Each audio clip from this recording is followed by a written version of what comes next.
Sahabat Radio Pelita Kasih yang dikasihi Tuhan Yesus, selamat pagi, salam sejahtera bagi Bapak, Ibu, saudara-saudari sekalian.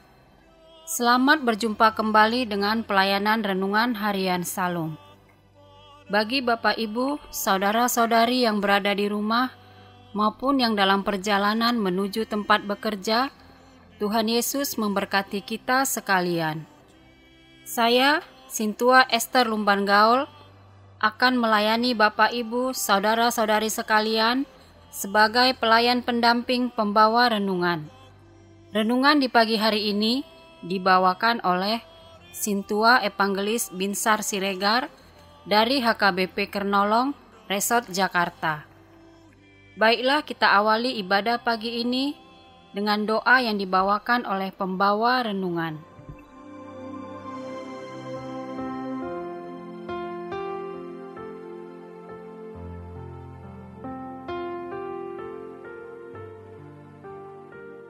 Marilah kita bersatu di dalam doa. Puji dan syukur kami panjatkan kehadirat-Mu ya Bapa, atas penyertaan-Mu dalam acara renungan pagi ini. Kami mohon tuntunan-Mu agar acara ini berkenan kepadamu. Sahabat pendengar yang sedang mengikuti acara ini, kiranya Tuhan berkati dengan sukacita daripadamu. Begitu juga pendengar yang sedang terbeban berat, baik karena pergumulan pribadi, pekerjaan, kesehatan, ataupun masalah-masalah keluarga. Kiranya Tuhan memampukan mereka untuk menemukan solusi. Sebentar kami akan mendengar firman-Mu. Buka hati dan pikiran kami agar dapat memahami kehendak-Mu. Hamba-Mu yang menyampaikan firman, urapi dengan Roh-Mu yang kudus agar layak melayani-Mu. Di dalam nama Tuhan Yesus, kami berdoa dan mengucap syukur. Amin.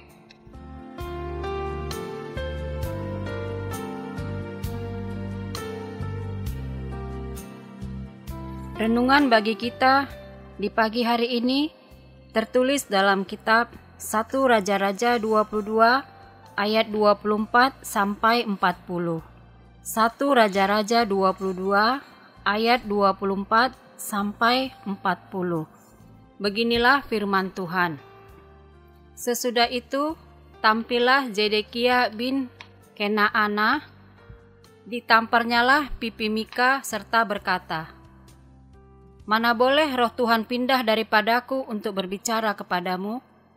Tetapi Mika menjawab, "Sesungguhnya engkau akan melihatnya pada hari engkau lari dari satu kamar ke kamar yang lain untuk menyembunyikan diri." Berkatalah Raja Israel, "Tangkaplah Mika, bawa dia kembali ke Amon, penguasa kota, dan kepada Joas anak raja. Dan katanya, beginilah titah raja, masukkan orang ini dalam penjara, dan beri dia makan roti dan minum air serba sedikit, sampai aku pulang dengan selamat." Tetapi jawab Mika, "Jika benar-benar engkau pulang dengan selamat, tentulah Tuhan tidak berfirman dengan perantaraanku." Lalu disambungnya, "Dengarlah hai bangsa-bangsa sekalian." Sesudah itu majulah Raja Israel dengan Yosafat, Raja Yehuda, ke Ramot Gilead. Raja Israel berkata kepada Yosafat, "Aku akan menyamar dan masuk pertempuran. Tetapi engkau, pakailah pakaian kebesaranmu." Lalu menyamarlah Raja Israel, kemudian masuk ke pertempuran. Adapun Raja negeri Aram telah memberi perintah kepada para panglima pasukan keretanya, 32 orang banyaknya. Demikian, "Janganlah kamu berperang melawan sembarang orang, melainkan melawan Raja Israel saja." Segera sesudah para panglima pasukan kereta itu melihat Yosafat, mereka berkata, "Itu pasti Raja Israel." Lalu majulah mereka untuk menyerang dia, tetapi Yosafat berteriak. Segera sesudah para panglima pasukan kereta itu melihat bahwa dia bukanlah Raja Israel, maka undurlah mereka daripadanya. Tetapi seseorang menarik panahnya dan menembak dengan sembarangan saja dan mengenai Raja Israel di antara sambungan baju jirahnya.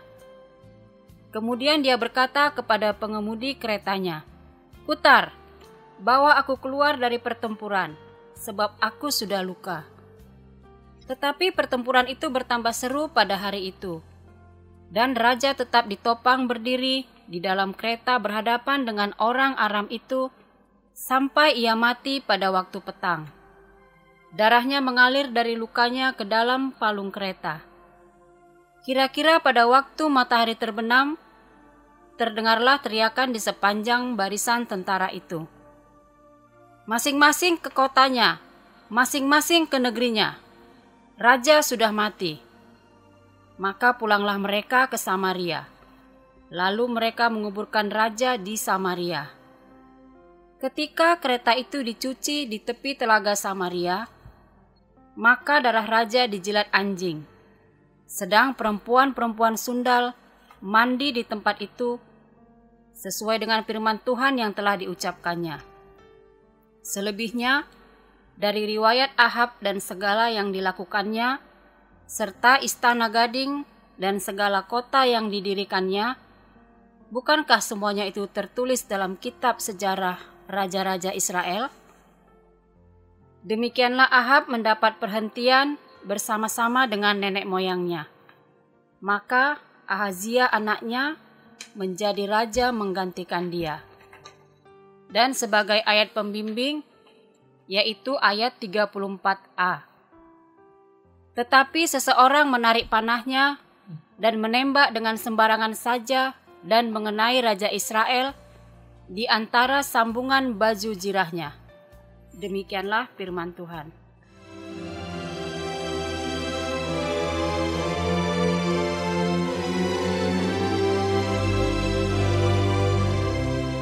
Saudara pendengar yang dikasihi Tuhan, salah satu ciri khas bangsa Israel ketika berniat melakukan perang dengan bangsa lain adalah meminta petunjuk Tuhan melalui nubuat para nabi untuk mengetahui apakah mereka akan menang bila mereka maju perang.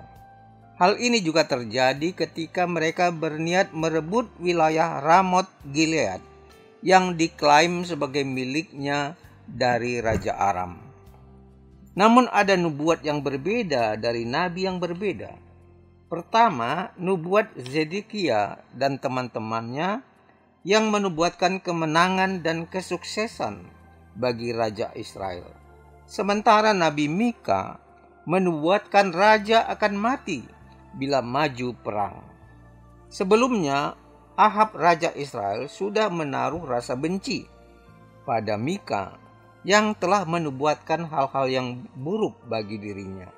Karena itulah, ketika Ahab menolak nubuat Mika, ia bahkan memenjarakannya dengan maksud apabila ia pulang dengan selamat dari peperangan, dia akan membuktikan pada Mika bahwa nubuatnya tidak benar. Dia juga merekayasa kehadirannya di medan perang dengan meminta Yosafat Raja Yehuda berpakaian kebesaran sebagai raja, sementara dirinya menyamar sebagai prajurit biasa yang hadir di medan perang dengan keretanya. Namun apa yang terjadi dalam perang ini? Ternyata Raja Aram telah mempersiapkan pasukannya agar mengincar hanya Raja Israel saja dengan mengerahkan pasukan elitnya. Ketika Yosafat yang diduga sebagai Raja Israel dikepung pasukan Raja Aram, Yosafat berteriak membuka identitasnya sehingga pasukan Aram tidak membunuhnya. Mereka tidak menemukan Raja Israel saat itu yang sedang menyamar. Namun tiba-tiba seorang pasukan Aram menembakkan panahnya secara sembarang tanpa arah. Dan melalui anak panah inilah Ahab sebagai Raja Israel mati tertembak secara mengenaskan. Karena dia terkena anak panah yang dilepas sembarang tanpa arah. Karena itulah kematian Raja Ahab dapat dimaknai sebagai kehendak Tuhan yang sudah dinubuatkan oleh Nabi Mika bahwa Ahab akan mati dalam peperangan ini. Nubuat Tuhan yang disampaikan Mika adalah hal yang benar dan pasti. Walau Raja Ahab menyamar dan prajurit Aram tidak mengetahui posisinya, namun tembakan sembarang dapat menembus sela-sela baju jirahnya dan membawanya pada kematian. Saudara pendengar, dari nats hari ini ada 3 pokok pikiran yang dapat kita renungkan dari nubuat Nabi Mika yang disampaikan kepada raja. Yaitu yang pertama, nubuat Tuhan. Yang kedua, nabi palsu. Dan yang ketiga adalah respon raja terhadap nubuat nabi. Mari kita bahas satu demi satu.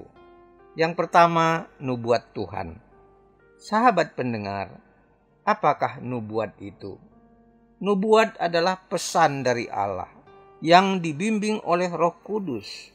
Karena itu nubuat tidak pernah dihasilkan oleh kehendak manusia, karena sepenuhnya dituntun oleh Roh Allah. Nubuat dalam kitab suci tidak boleh ditafsirkan menurut kehendak sendiri.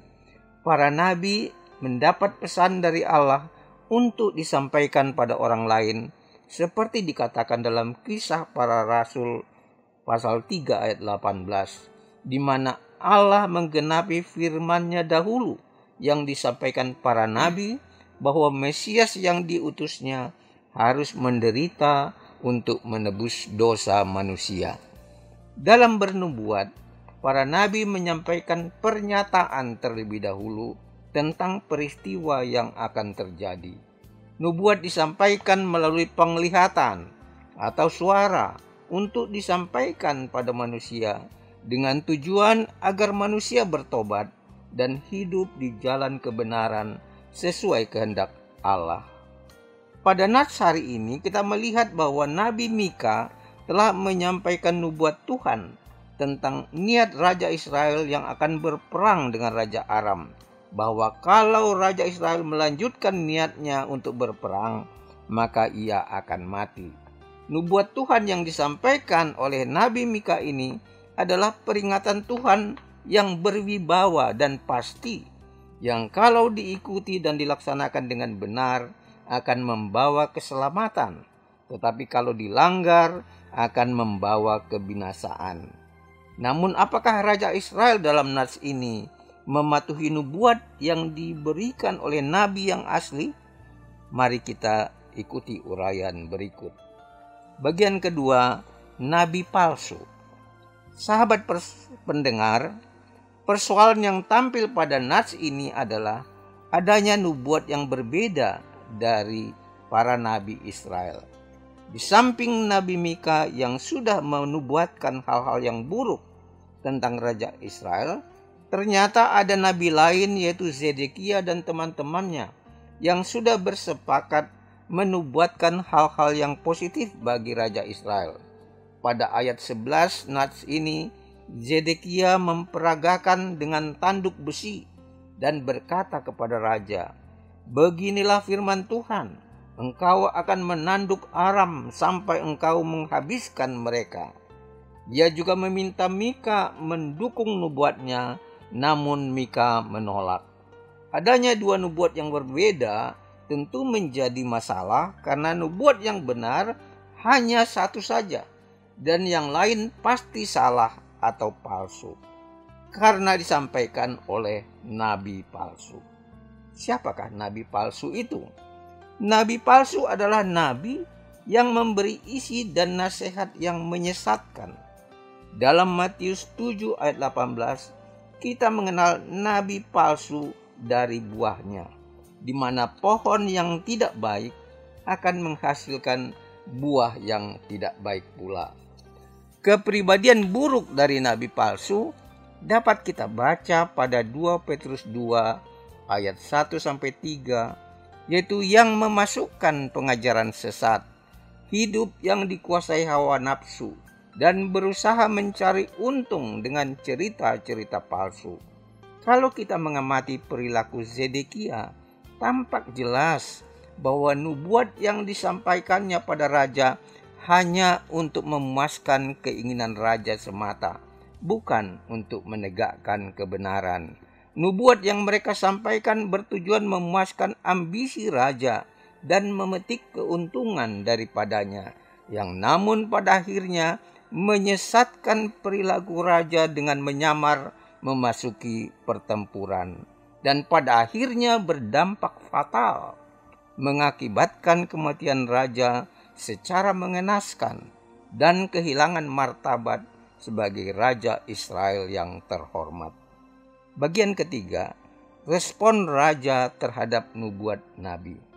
Sahabat pendengar, raja yang ideal adalah raja yang berintegritas, yaitu raja yang mampu memimpin rakyatnya dengan baik, memiliki ciri-ciri kepemimpinan yang adil, sesuai kata dengan perbuatan, bekerja dengan jujur, taat aturan, dan bertanggung jawab.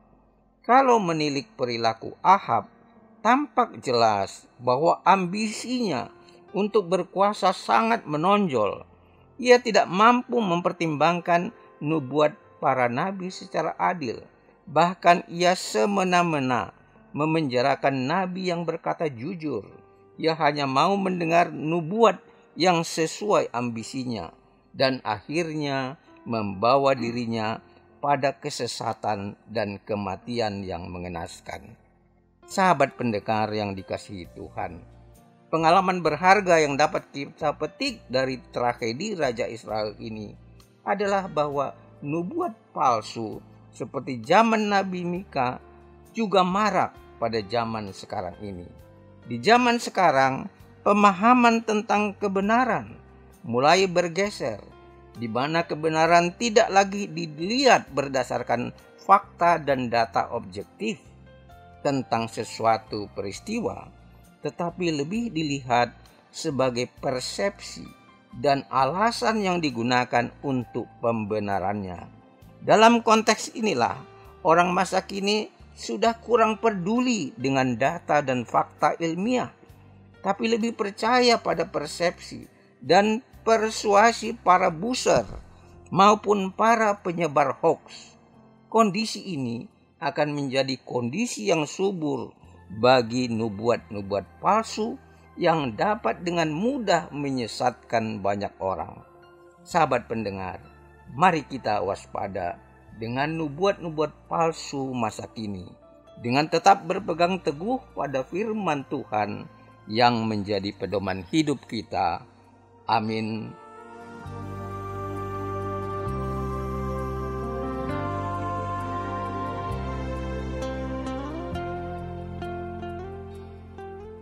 Kita berdoa. Puji dan syukur kami panjatkan kehadirat-Mu ya Bapa, atas firman yang kami dengar pagi ini, yang mengingatkan kami agar berhati-hati terhadap nubuat para nabi palsu yang seolah-olah menawarkan kebaikan, padahal bertentangan dengan kebenaran firman-Mu. Di tahun-tahun mendatang ini, terutama menjelang tahun politik tahun 2024, masyarakat kami akan berhadapan dengan berbagai informasi, di mana kami harus mampu dengan cermat memilah mana informasi yang mengandung kebenaran dan mana yang tidak. Karena itu ya Tuhan, tuntun kami melalui Roh-Mu yang kudus, agar kami semakin mampu mengandalkan firman-Mu dalam perjalanan hidup kami. Karena firman-Mu adalah terang dalam perjalanan kami dan pelita bagi hidup kami. Amin.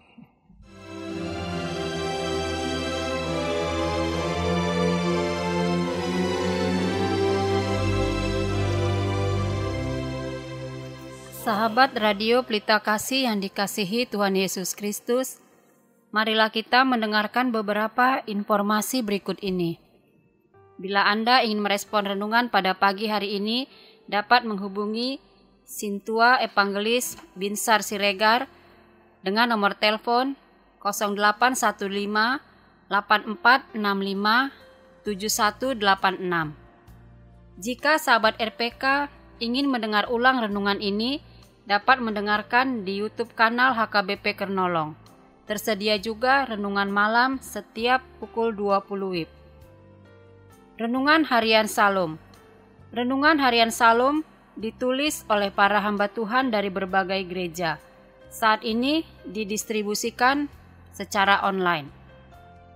HKBP Kernolong memiliki ruang serbaguna berkapasitas 350 kursi. Bisa dibagi menjadi 2 bagian. Bagi yang membutuhkan dapat menghubungi Ibu Sinurat dengan nomor telepon 021 390 9785 atau 0813 8614 2835. Yang kedua, Ibu Sintua Nyonya Lumban Raja Boru Situmorang dengan nomor telepon 0821 1470 7797. Jam ibadah dan gembala. Jam ibadah dilaksanakan 5 kali, yaitu yang pertama, ibadah sekolah minggu pukul 7 WIB. Yang kedua, ibadah remaja pukul 7 WIB. Yang ketiga, ibadah umum pertama pukul 7 WIB berbahasa Indonesia. Yang keempat, ibadah umum kedua pukul 9.30 WIB berbahasa Batak. Yang kelima, ibadah umum ketiga pukul 18 WIB berbahasa Indonesia. Digembalakan oleh Pendeta Robert S. Pandiangan MTH, Pendeta Teti Dorinda Boru Sitompul STH, Bibelfro Juliani Boru Tarihoran bersama 26 orang Sintua. Bagi Anda yang ingin didoakan dapat menghubungi Sintua Hotmatiur Boru Manurung, Nyonya Tampu Bolon di nomor telepon 0878 7547 8383. Segenap pengurus Renungan Harian Salum menyampaikan salam kasih kepada seluruh pendengar setia dan pendukung acara ini. Kepada jemaat Tuhan interdenominasi dan seluruh jemaat HKBP dimanapun berada. Kiranya Tuhan Yesus senantiasa memberkati kita semua. Horas.